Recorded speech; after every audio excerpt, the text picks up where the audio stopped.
విజయవాడలోని AP TDC divisional కార్యాలయంలో కీలక విభాగంలో బాధ్యతలు నిర్వహిస్తున్న ఉద్యోగి రాసలీలలో బయటకొచ్చాయి. అయితే రోజు రాత్రిపూట తన బైక్ పై ఓ మహిళను వెంటబెట్టుకుని ఆఫీస్కు వచ్చేవారు. పర్యాటక అభివృద్ధి సంస్థ ఉద్యోగి కావడంతో సెక్యూరిటీ సిబ్బంది కూడా అభ్యంతరం చెప్పే అవకాశం లేదు. ఇక ఆ ఎంప్లాయీ బైక్ పార్క్ చేసి ఆమెను లోపలికి తీసుకెళ్లి అరగంట తర్వాత బయటకు వచ్చి తిరిగి వెళ్లిపోయేవారు. దీంతో రోజు ఆయన రాత్రి సమయంలోనే ఒక మహిళను తీసుకొస్తుండటంతో ఈ విషయాన్ని ఏపీ టీడీసీ అధికారుల దృష్టికి సెక్యూరిటీ సిబ్బంది తీసుకెళ్లారు.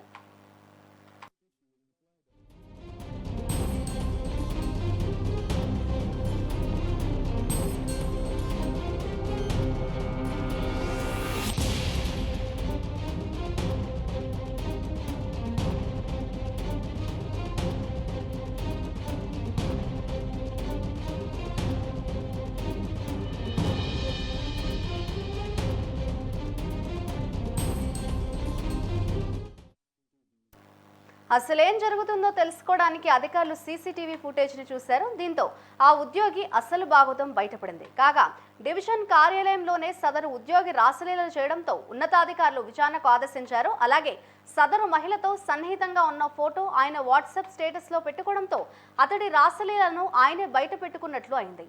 గత నెల 7వ తేదీన సాయంత్రం 6:48 కార్యాలయంలోకి మహిళతో కలిసి వెళ్లిన ఉద్యోగి 25 నిమిషాల తర్వాత 7:13 బయటకు వచ్చాడు. ప్రస్తుతం ఈ వ్యవహారంపై విచారణ కొనసాగుతోంది. గతంలోనూ సదరు అధికారిపై రాసలీలల ఆరోపణలున్నాయి. హరిత బెర్గ్ పార్క్లోని స్టాఫ్ రూమ్లో కూడా రాసలీలలు నడిపాడట.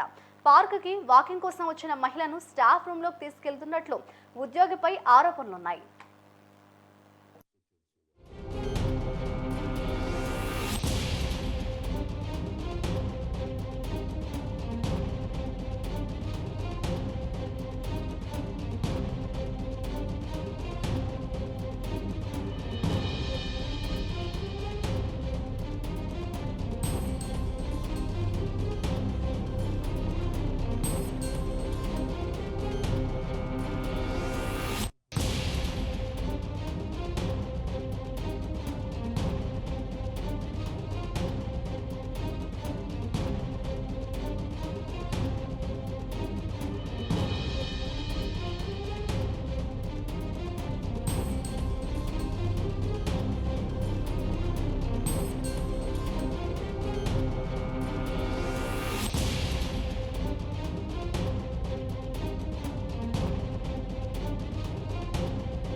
విజయవాడలోని ఏపీ టీడీసీ డివిజనల్ కార్యాలయంలోని కీలక విభాగంలో బాధ్యతలు నిర్వహిస్తున్న ఉద్యోగి రాసలీలో బయటకొచ్చాయి. అయితే రోజు రాత్రిపూట తన బైక్ పై ఓ మహిళను వెంటబెట్టుకుని ఆఫీస్కి వచ్చేవారు.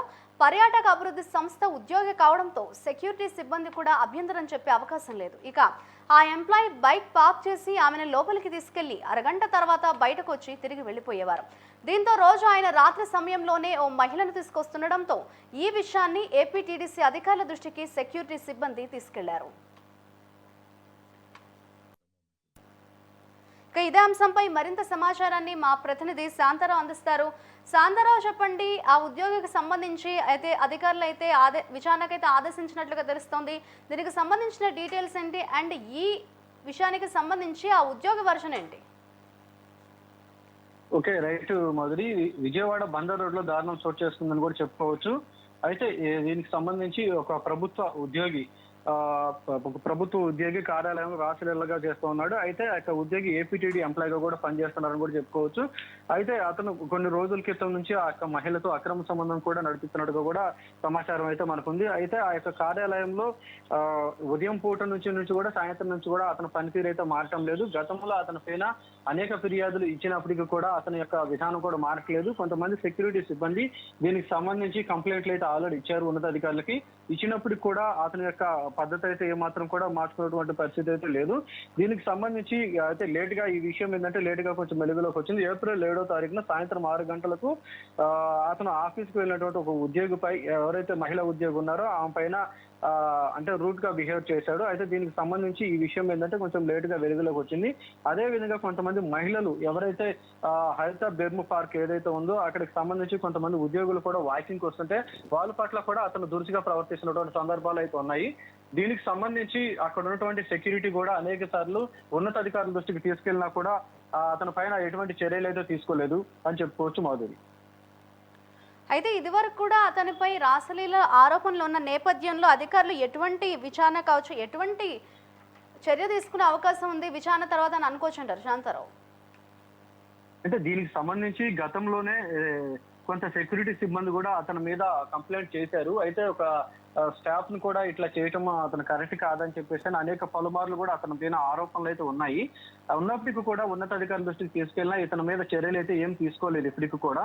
అయితే ఇంత జరుగుతున్నా కూడా ఇతను ఇట్లా చేయటము ఆ పక్కనటువంటి ఉద్యోగులలో కూడా ఇతని మీద కొంత ఆందోళనకరమైన పరిస్థితి కూడా ఏర్పడిందని కూడా చెప్పుకోవచ్చు. అయితే ఒక సాటి ఎంప్లాయీ గా ఇతను ఉంటూ ఉద్యోగుల పట్ల ఇట్లా ప్రవర్తించడం ఏంటనేది కూడా ఎంప్లాయీలో ఒక చర్చనీయాంశంగా కూడా మారిందని చెప్పేసి అని చెప్పుకోవచ్చు.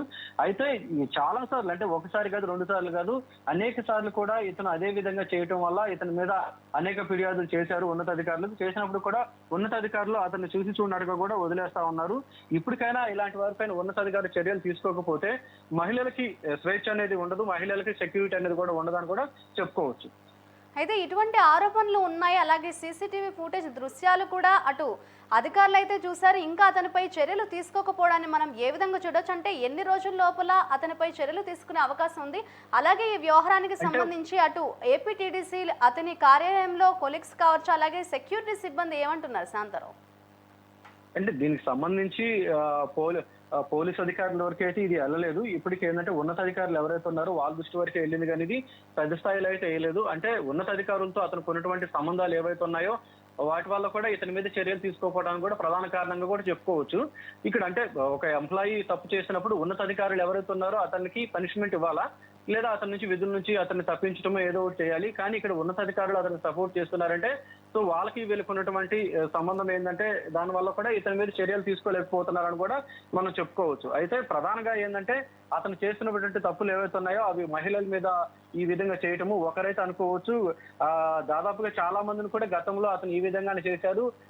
అనేక సార్లు ఆఫీస్ నుంచి కంప్లైంట్లు వెళ్ళినప్పటికి కూడా ఆ ఉద్యోగి పైన చర్యలు అయితే ఇంతవరకు ఎటువంటి తీసుకున్నటువంటి పరిస్థితి అయితే లేదు.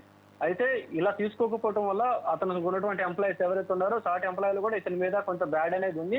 అయితే దీనికి సంబంధించి ఇప్పటికే ఉన్నతాధికారులకు అనేక సార్లు ఫిర్యాదు చేశారు. రీసెంట్ గా కూడా అతని మీద మళ్ళీ ఫిర్యాదు చేసినప్పటికీ ఉన్నతాధికారులు అతని మీద చర్యలు తీసుకుంటామని చెప్పేసి అనేది అంటున్నారు. కానీ ఏం జరుగుతుంది అనేది వేచి చూడాల్సిన పరిస్థితి అయితే ఉంది Madhuri. Right, thank you Shanta Rao.